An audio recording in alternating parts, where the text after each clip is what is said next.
April the 17th, 2026. Got some pretty good news this morning. I came out at about 9 a.m. Eastern, which was 28 minutes ago. But Iran has declared the Strait of Hormuz completely open to commercial traffic during the Israel-Lebanon ceasefire. Now, that happened yesterday at 5 o'clock. That's when the ceasefire started. It was 10 days to where Israel would stop the bombing campaign of Iran's elite forces, Hezbollah, up into the Lebanon territory. Again, 10-day trial. And so Iran, which I don't know how they have any power to declare anything but where to duck and what cave to get in. I'm not talking about the people. I'm talking about the military and the mullahs. How they have any power to declare anything.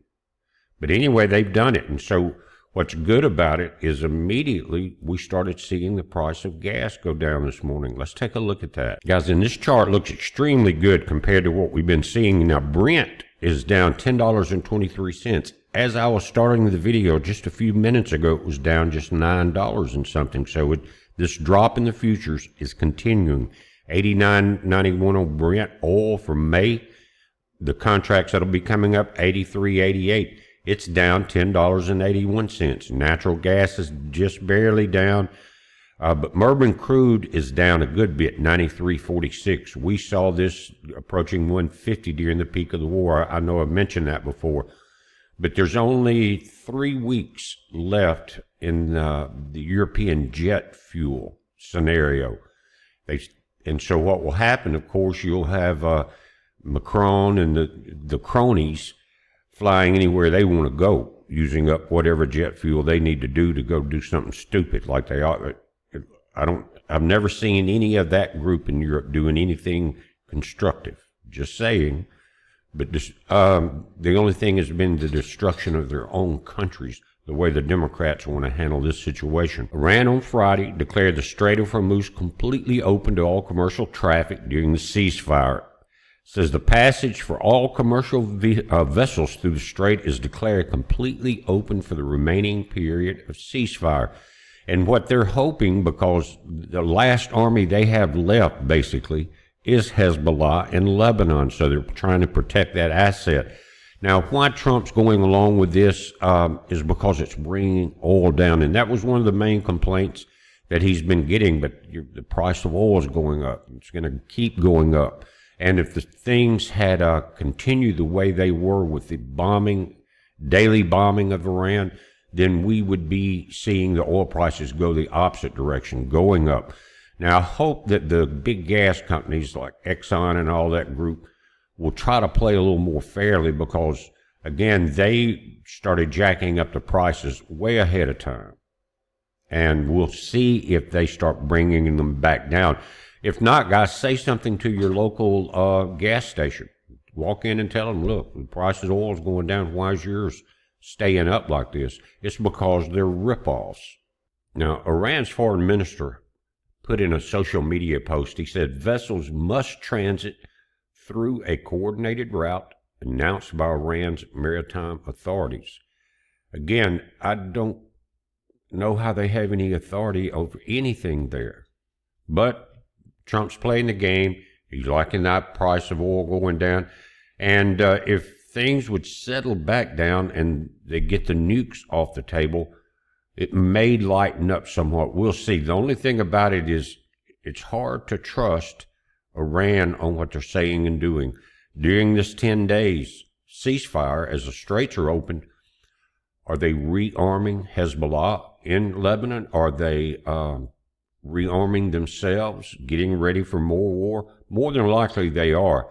And as soon as it looks calm, usually something will happen or some type of declaration will come out and they'll threaten to blow up the world or to close the straits or something like that.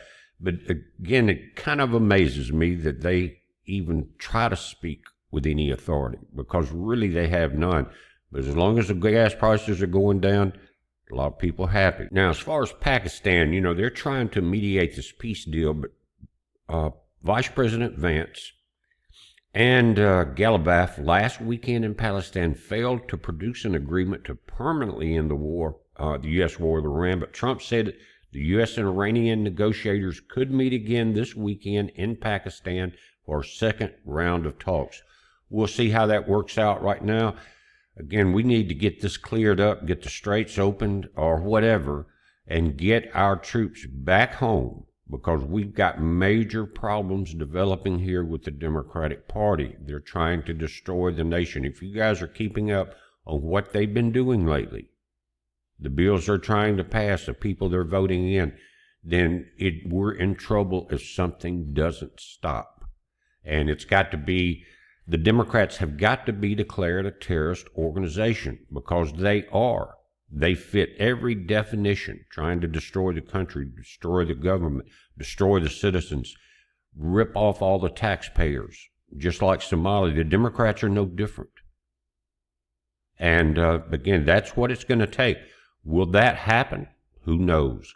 But that would be the only thing I can see happening now. That would cause almost immediate civil disorder, but it's going to happen regardless, sooner or later, because of what they're doing. Now, I hope there's enough conservative people out there that care enough to pay attention to what's happening with the politics. The reason I say that is we're all sick of hearing it, right? But if they're doing things as much as they can behind our back to take away our liberties and bring the Democrats back into power and reopen the borders, they already said the first thing they're going to do is reopen the dang borders. Guys, it's over. It will just be another European downfall. It will appear to be the same way. It almost happened under the Obama-Biden years. And so that's, the borders are in good shape now, but they will completely open them. They will not deport anyone. They will not lock anybody up, especially if you're attacking conservative people. They'll give you a reward now, it looks like. And again, look at New York. What can you say? Mandami declared tax day, and he's going to put a 2% tax on millionaires. And if they don't do that, he's going to tax everyone's property by 9%. Think about that. Your home, your business, everything. So we're seeing the model of destruction right there in our face. We've been seeing it in a couple of other places. But he knows why he's there. He's there to take down that city, take down as much of the nation as he can. And he seems very happy about it if you watch any of his reports or anything like that. But guys, again, right now we got some good news that will allow pressure off of everyone. And because we've got to focus here. Guys, we got things coming not just politically, but right now the nation could be going to a drought so bad that it hasn't been seen since the 1600s. That much of the nation is in a drought situation. Also, I mentioned the El Nino the other day. And what's going to happen is it's right now hotter than it's ever been as far as our records go back. And that's that warm stream in the Pacific Ocean.